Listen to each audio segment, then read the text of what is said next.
Hello दोस्तों, नमस्कार। SM किसी चैनल में मैं आप सभी का दिल से बहुत बहुत स्वागत करता हूँ। दोस्तों, इस वीडियो में हम लोग बात करने वाले एक बहुत ही सॉलिड ज़बरदस्त खबर के बारे में। जैसे कि मैं हमेशा आप लोगों को सिखाया है कि अगर आप शेयर मार्केट में हो, ठीक है, तो आपका फोकस कहाँ पे होना चाहिए? यस, बिजनेस के ऊपर, ठीक है। एंड बिजनेस की अगर हम लोग बात करें तो जैसे मैंने आपको कहा है कि अगर आप फ्यूचर ओरिएंटेड कंपनीज के ऊपर, बिजनेस के ऊपर ज़्यादा फोकस करोगे तो वहाँ पे आपको बहुत सारी अच्छी कंपनियाँ यहाँ पे मिल भी सकती है।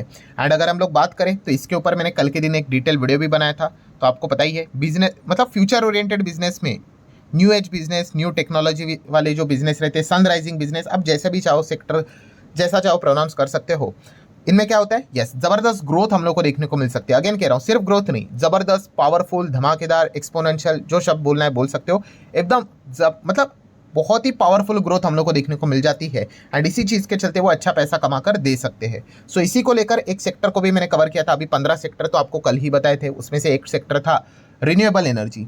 सो रिन्यूएबल एनर्जी एक ऐसा सेक्टर है दोस्तों जो कि सिर्फ इंडिया में नहीं, आउटसाइड इंडिया भी स्कोप हम लोग को देखने को यहाँ पे मिल जाता है, क्योंकि एक ग्लोबल लेवल पे इसका एडॉप्शन हम लोग को स्टार्ट होते हुए देखने को मिला था बहुत समय से पहले, ठीक है। खास करके कोविड में तो इसका महत्व तो कुछ और भी ज़्यादा बढ़ा था, क्योंकि हर किसी ने देख लिया था कि अगर आप एनवायरनमेंट के साथ, ठीक है, नेचर के साथ अगर खिलवाड़ करते हो तो उसका परिणाम क्या होता है। और उसके बाद तो इससे रिलेटेड जो भी चीज़ें थी, हर एक कंट्री ने तो प्रण ही लिया कि भाई हमारा ये टारगेट है, हम तो रिन्यूएबल एनर्जी के ऊपर ही शिफ्ट कर रहे करके। क्योंकि अगर आप ये नहीं करोगे, ठीक है, क्लाइमेट चेंज जैसी जो चीज़ें होती है, अभी आप देख सकते हैं हीट वेव देख लेना, ठीक है, टेम्परेचर कहाँ से कहाँ पहुँच जाता है। एवरेज टेम्परेचर अभी मतलब लगातार 1-1 डिग्री 2-2 डिग्री सेल्सियस बढ़ते जाता है। और अगर ऐसा ही चलता रहा तो आने वाले समय में तो मतलब विनाश तो पक्का ही है। तो हर एक कंट्री की अगर बात करें तो इससे रिलेटेड वो क्या कर रहे हैं, अभी कंपलसरी इन्वेस्ट करते हुए देखने को मिल रहे हैं इस पर्टिकुलर सेक्टर में। और इन्वेस्ट कैसे होगा? गवर्नमेंट के थ्रू ही हम लोग को ये चीज़ें देखने को मिल जाती है। तो हमारे देश में भी अगर हम लोग बात करें तो इसको लेकर बढ़ावा हम लोग को मिलते हुए देखने को यहाँ पे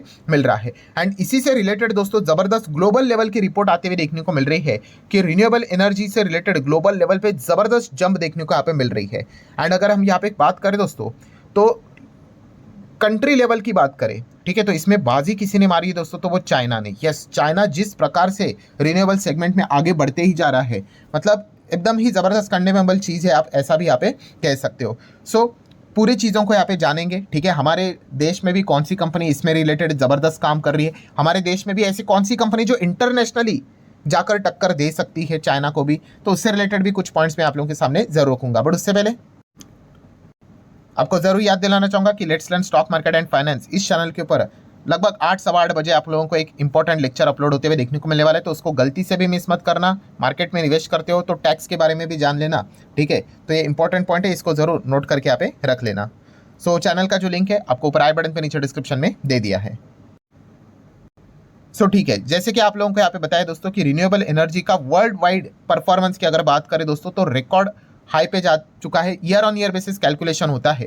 एंड आप देख सकते हो दोस्तों, लगभग 92.5% ऑफ ऑल न्यू इलेक्ट्रिसिटी जो हम लोग को अभी देखने को मिल रही है, वो हम लोग को कहाँ से आते हुए देखने को मिल रही है? सूरज से, या फिर हवा से, या फिर अदर और भी हम लोग को जो क्लीन एनर्जी के जो सोर्सेस रहते हैं वहाँ से आते हुए देखने को मिल रही है। ये जो रिपोर्ट है इंटरनेशनल एजेंसीज की ओर से हम लोग को देखने को यहाँ पे मिल रही है। देन अगर हम लोग बात करें दोस्तों, तो ये वाला जो एक पॉइंट है अभी, मतलब चाइना कितना आगे, इससे आप लोगों का एक अंदाजा यहाँ पे आ जाएगा कि लिटरली आप देख सकते हैं ग्लोबल लेवल पे 64% जो न्यू रिन्यूएबल एनर्जी की अगर हम बात करें, 2024 का डेटा, 25 तो चल रहा है, अभी 24 का ही आएगा, तो वो चाइना की ओर से हम लोग को देखने को मिल रहा है। इतना कमाल का परफॉर्मेंस जो कि इरेना, ये जो हम लोग को एजेंसी देखने को मिल जाती है, इंटरनेशनल रिन्यूएबल एनर्जी एजेंसी, उनकी रिपोर्ट से हम लोग को ये डेटा देखने को यहाँ पे मिल रहा है। इतना एग्रेसिवली चाइना यहाँ पे काम कर रहा है। देन आप देख सकते हो दुनिया की अगर बात करें 585 बिलियन वाट की न्यू रिन्यूएबल एनर्जी की बात करें, ठीक है, वो जनरेट होते हुए देखने को यहाँ पे मिल चुकी है, जो कि 2023 से 15% ज़्यादा देखने को मिल रही। तो अच्छी ग्रोथ भी नज़र आ रही है। एंड अगर हम लोग यहाँ पे बात करें सिर्फ रिन्यूएबल एनर्जी सेगमेंट की बात करें, तो लगभग मोटा मोटी 46% ये जो एनर्जी है कहाँ से आ रही है पता है? सोलार से एंड विंड से। एंड उसी के साथ साथ थोड़े कुछ other green non nuclear energy sources से हम लोग को ये चीज़ें आती हुई देखने को यहाँ पे मिल रही है। So definitely solar and wind सबसे बड़ा कंट्रीब्यूशन दे रहे हैं रिन्यूएबल एनर्जी में। इसको भी हम लोग इग्नोर यहाँ पे नहीं कर सकते। ये मैं आप लोगों को सारी चीज़ें क्यों बता रहा हूँ? क्योंकि बिजनेस के ऊपर ही आप लोगों को अच्छा खासा चीज़ें समझ में यहाँ पे आना चाहिए। वर्ल्ड वाइड भी यही चीज़ें चलती हुई देखने को यहाँ पे मिल रही है, पर इसमें भी हम लोग को कुछ बट देखने को मिल रहा है। बट मतलब क्या है कि इतना ज़बरदस्त एनर्जी का परफॉर्मेंस होने के बावजूद भी जो हमारा गोल है रिन्यूएबल एनर्जी का, वो अभी तक उससे हम काफ़ी कोसों दूर है। ठीक है। इंटरनेशनली अगर हम लोग बात करें तो इंटरनली भी इंडिया की, विद इन इंडिया की भी बात करें तो और भी बहुत होना बाकी। इंडिया का तो 500 गीगावाट का टारगेट है 2030 तक की बात करें। सो उस हिसाब से अभी भी जो रफ्तार है दुनिया की रिन्यूएबल एनर्जी से रिलेटेड, वो स्लो ही हम लोग को देखने को यहाँ पे मिल रहे हैं और ज़्यादा इंप्रूवमेंट की ज़रूरत है।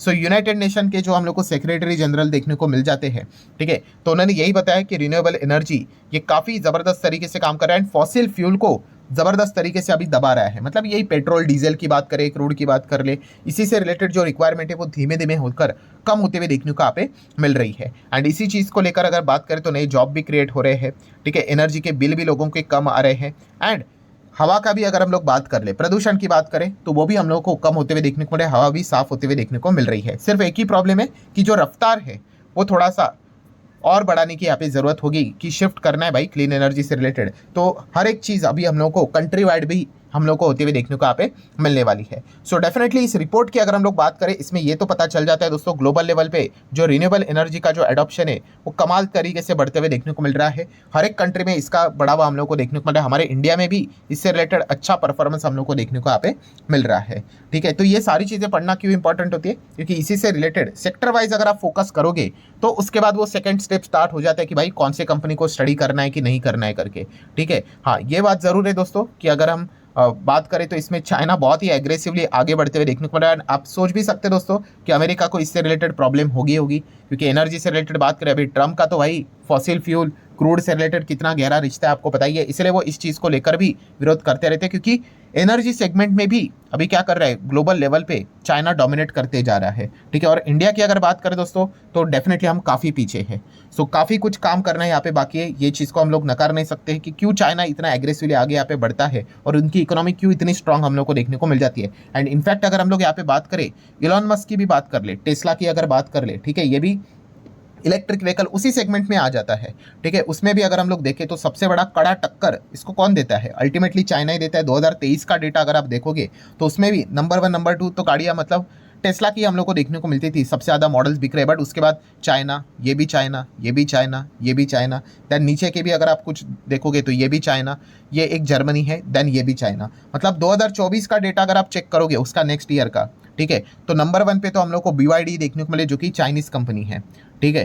टॉप 5 में आपको 2 चाइनीज़ कंपनी देखने को यहाँ पे मिल जाती है, ठीक है। एंड टेस्ला आप देख सकते हो नीचे यहाँ पे आ चुका है इलेक्ट्रिक व्हीकल के हिसाब से भी, ठीक है। सो मतलब कहने का मकसद क्या है दोस्तों कि चाइना कितना एग्रेसिवली आगे यहाँ पे बढ़ता है, ठीक है। और अगर हम लोग देखें तो अगर आप ये सोचते होंगे कि इस लिस्ट में क्या इंडिया का नाम है, तो नहीं, इंडिया का नाम तो हम लोग को किसी भी कंपनी का देखने को यहाँ पे नहीं मिल रहा है, ठीक है। सो डेफिनेटली बहुत कुछ काम करना है यहाँ पे इंडिया का, बाकी हम जरूर यहाँ पे कह सकते हैं। अभी रिन्यूएबल एनर्जी की अगर हम लोग बात करें, ठीक है, तो इससे रिलेटेड काफ़ी बड़ा कैपेक्स की रिक्वायरमेंट होती है, ठीक है। छोटे मोटे काम तो कंपनी यहाँ पे करते रहते हैं, बट जो बड़ा बिजनेस रहता है एनर्जी जनरेट करने से रिलेटेड, तो इसमें तो हम कह सकते हैं कि भारत देश से रिलेटेड 3 ही बड़ी कंपनीज हम लोग को देखने को मिल जाती है।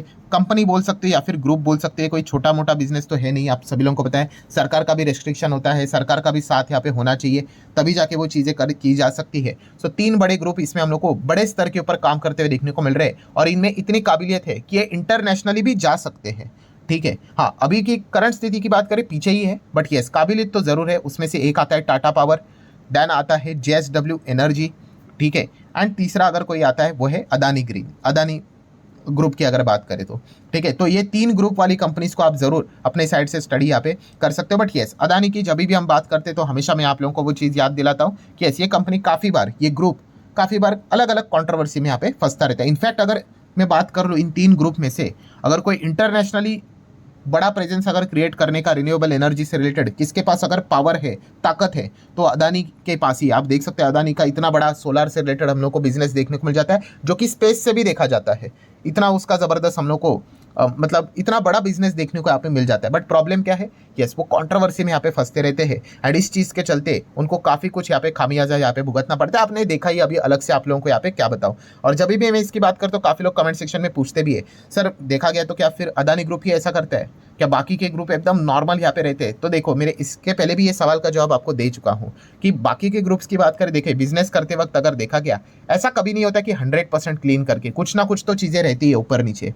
बट प्रॉब्लम क्या रहती है दोस्तों कि पकड़े ना जाओ, ठीक है। इससे रिलेटेड मैंने आप लोगों को एक स्टोरी भी बताई थी, अभी पता नहीं कितने लोगों को यहाँ पे याद है कि नहीं। अगर किसी को होगा तो ये जस्ट यस बोल देना कमेंट सेक्शन में, मतलब समझ में आएगा कि बहुत पुराना सब्सक्राइबर है, ठीक है। सो स्टोरी वो यही थी कि जैसे मैंने बताया था कि हमारे जो टीचर रहते थे वो बोलते थे कि मतलब पढ़ाते वक्त आप चाहो तो खाना खा सकते हो, वो कहते थे कि आप सोना चाहते हो तो सो भी सकते हो, ठीक है, आप नाचना चाहते हो आप नाच भी सकते हो, ठीक है, क्लासरूम के अंदर आप खेलना चाहते हो क्रिकेट आप खेल भी सकते हो, बट एक कंडीशन है कि पकड़े ना जाओ, अगर आप पकड़े गए तो आप सस्पेंड होंगे। तो बताने का मकसद क्या है दोस्तों कि ये जो सारी चीज़ें रहती है, ठीक है, वैसी ही रहती है, ठीक है। तो बिजनेस रिलेटेड जब आप स्टडी करते हो कोई अगर पकड़ा गया तो फिर वो बहुत दिक्कत हो जाती है, ठीक है, एंड उसके बाद वो फंड रेजिंग के लिए तकलीफ होना, तो ये पॉइंट आप लोगों को पता है यहाँ पे होना चाहिए। सो आशा करता हूँ दोस्तों वीडियो हेल्पफुल लगा होगा, चाहो तो लाइक एंड शेयर यहाँ पे कर सकते हो, एंड इसके बाद का जो वीडियो आएगा let's learn stock market finance के ऊपर, उसको जरूर स्टडी कर लेना, काफी इंपॉर्टेंट रहेगा। तो चलिए मिलते हैं अगले वीडियो में, तब तक के लिए बाय बाय।